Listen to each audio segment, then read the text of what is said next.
Hello, everybody. I hope you enjoyed the episode we just got done doing on Deming Speedway from our time at the track on July 3rd.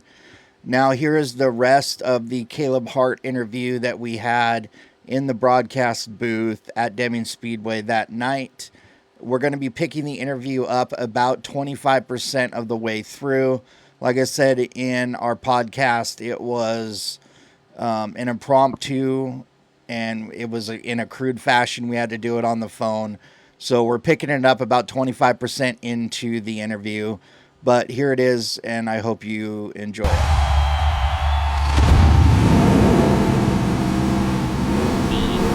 Down racetrack. It's closer to what we are like set up here at Deming, where our start finish line isn't centered to the straightaway.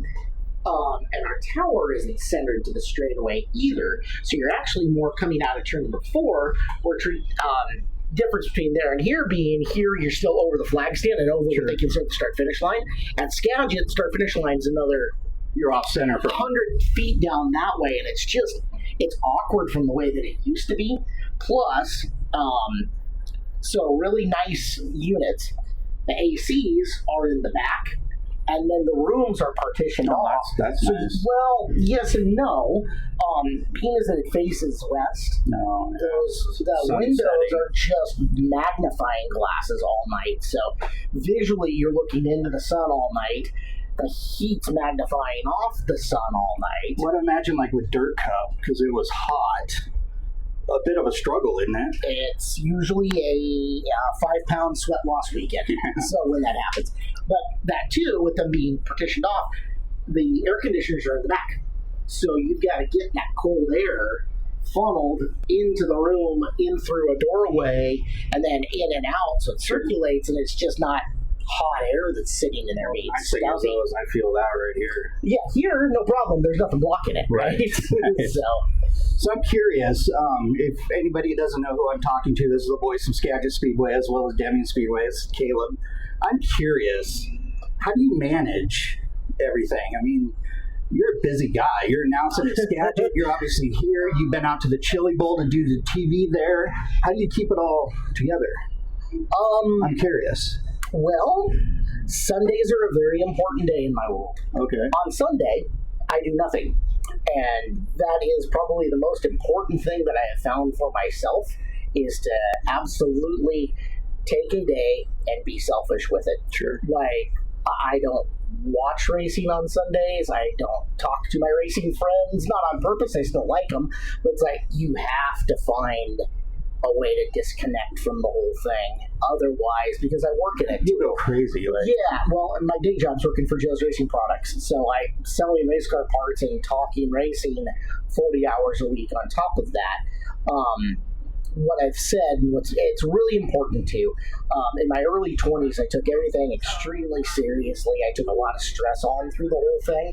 And about 30 years old, I figured out that, no, this is not who I am. This is what I do.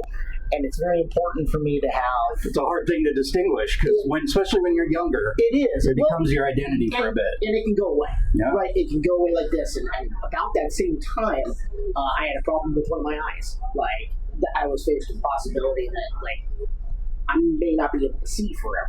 If I can't see, I can't call races. Sure. So I had to go, okay, this really truly will be a limited time thing for me. There's an end date to what I'm doing. Like, it's what I do, but it can't be my identity for who I am. So I take Sundays to myself. I talk to very few people, and then take an hour or two every night and just recreate on non-racing things. I think about you a lot, especially when we're at Skagit and we hear you, and especially when we have those multiple day events. It's like, I really hope he gets a break. You know? Thank you. Yes, a break was very necessary at the end of Dirt Cup. That's so for sure. We're a podcast that is about the racing fan. Mm-hmm. We're trying to, because I think too many times podcasts get a tad technical, crew chiefs, drivers. If you haven't really turned a wrench, there's kind of a fan segment that kind of sometimes feels alienated a little bit. Okay. And I'm curious, you being around racing as long as you have, how important is it? I mean, people say fans are important, but how important are the fans to this? They're 50% of every equation.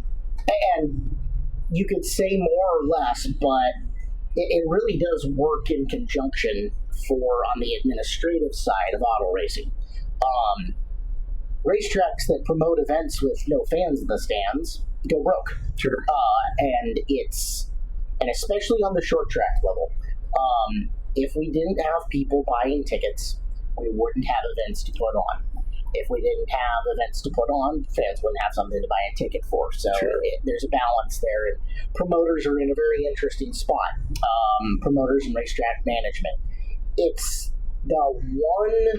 one of the very few places in the world where we're brokering entertainment. That's what we're doing. We are not in the racing business. Right. No, I get that. We are in the entertainment. You're the middleman. Yeah, we are in the entertainment business is what we are in. And the people that come through this gate pay us X many dollars to provide Y amount of entertainment in Z amount of hours. You've got to hit that equation, right? You have to deliver the appropriate amount of, wow, I had fun watching, doing, listening to that, etc., and the amount of time that you guys are willing to give us for the amount of money that you're willing to give us. The flip side of that equation is promoters, race car drivers have feelings. They have feelings, and they spend a lot of money to be that brokered entertainment. Sure. So at the same time, they're an employee to an extent, but no employee in the world of any other entertainment business is spending that much money to go broke to go out and entertain this crowd. Sure. So promoters are in a really tricky spot as far as how they treat their commodity drivers and their people that pay their bills, the fans. But 50%, at minimum 50%, the fan has to be considered in every portion of the program. So I've been a fan at Skagit Speedway. I've been going to the track for 35 years. Okay. You know, my first time was when Jerry Edson was kicking around back in the day. I remember being 11 watching him. The old 76. The old 76. Was it Shakey's Pizza? Deal Ford, Rick's RV. Okay. Rick was a family member, so I got to go because he was a sponsor. And Josh was one of the first guys I got to know when I moved over here. But it's really cool because as a fan, you relate quite a bit, probably more than you think you do, to the fan that doesn't have the technical knowledge. And as a fan, podcasts like mine exist because you kind of fire us up as fans who don't have that expertise. You probably have never heard that before, but it's the reality of it.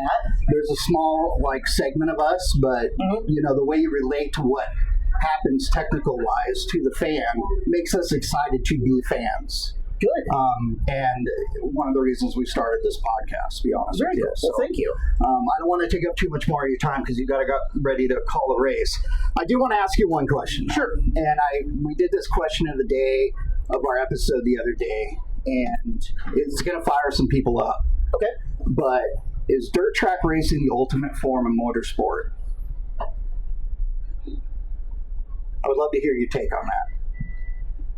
Because you look at NASCAR and F1, everything is so technical and planned, and so there's a lot of slide and pray kind of through corners and those things. So, as far as sport goes, no. And I say this because beauty is in the eye of the beholder. I love that answer. It's my top. I understand if it's not yours. Mine too. It's my top. I would rather watch a dirt sprint car race than anything else as far as racing goes. But that's because I have the attention span of a gnat, right?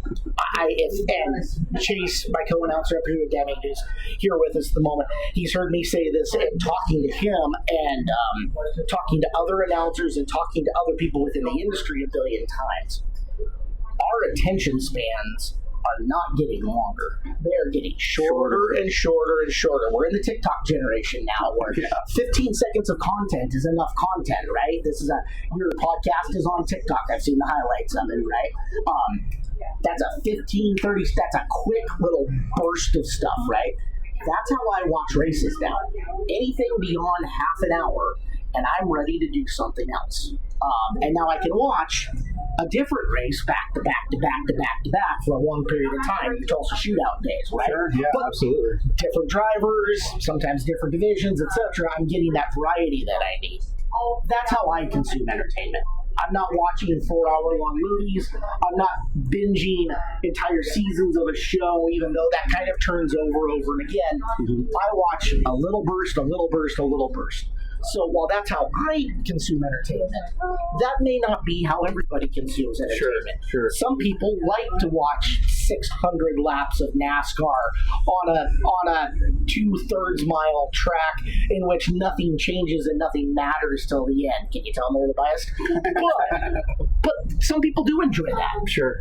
And for them, that's the be all end all. And I don't want to take away their love for something that they enjoy. So for me, yeah, give me wing sprints on a dirt track 9 out of 10 times, and then for everybody else in the world, you guys love motorsports how you want to love motorsports, so long as you're doing it. No, I love that answer. But as his partner up here, what do you think about that? So for me, yeah, ultimate form. I remind you, you're talking to a teenager. I heard a 43-year-old. a quote that said that dirt is unforgiving and asphalt is for parking lots.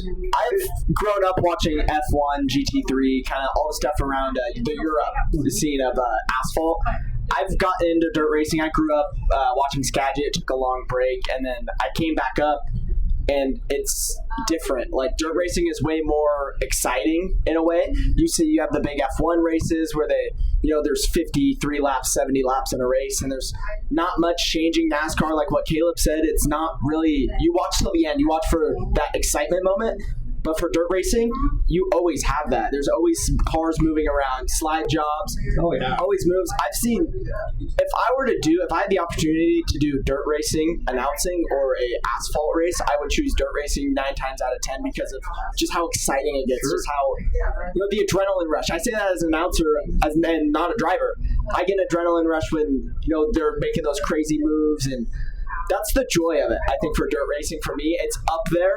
But I've grown up watching all sorts, GT3, Le Mans, awesome. F1. And to double down on what he is saying, there is a whole bunch of variety and types of auto racing entertainment. The really important thing for us as an industry right now, not to go too long term on you guys' it's fine. I'd love to hear you guys' perspective. So. The really important thing for us as an industry is to understand our consumer right now and understand the kind of entertainment that they're wanting to have delivered. I think your short track dirt racing promoters are getting it. Here at Deming is a prime example of it. We're trying to get a show in 2.5 hours. From start of entertainment program to when you're done, get you in, get you fed, 2.5 hours, you're home in time to spend the rest of the night how you want to do it, right? If your promoter spends enough time understanding its audience and what they're grabbing onto during their race day and what is bringing them joy, they will succeed in putting more people in the grandstands.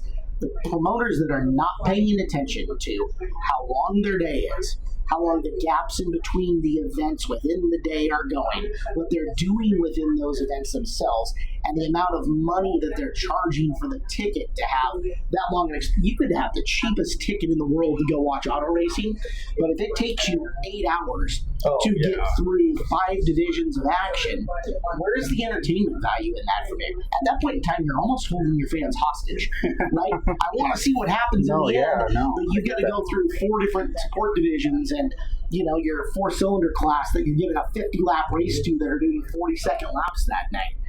Yet we have to be better about understanding what our consumer wants, delivering it to them in an affordable and tight package. Yeah. Period.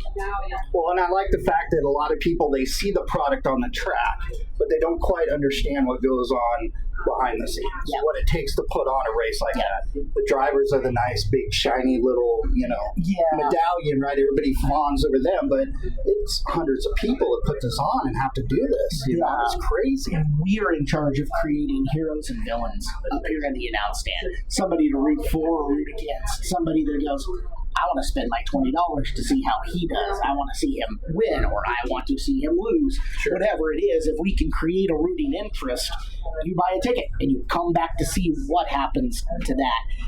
The year that I spent racing, I fielded a Focus Midget about a decade ago, and took Friday nights off here from Denny to run that. I got a brand new appreciation for all those other guys in and behind the scenes. All the people who thrashed all week, turning wrenches, bloody knuckles for no glory. Yeah, and absolutely. on top of that, spent every dollar I had that year in order to try to do it. So your car owners, sometimes drivers at the same time. And so I try to get a little glimpse in behind on, ooh, God, that's $1,000 part that they just wrecked. Well, you do for somebody like me who has no frame of reference to Right. driving or car owning or turning a wrench. It's an appreciative art form that you Thank do. you. So Thank you. keep it up. I don't want to take too much of your time, but I want to thank you guys for taking time out and Yeah. talking with us. And, Anytime. Yeah. And we'll be back.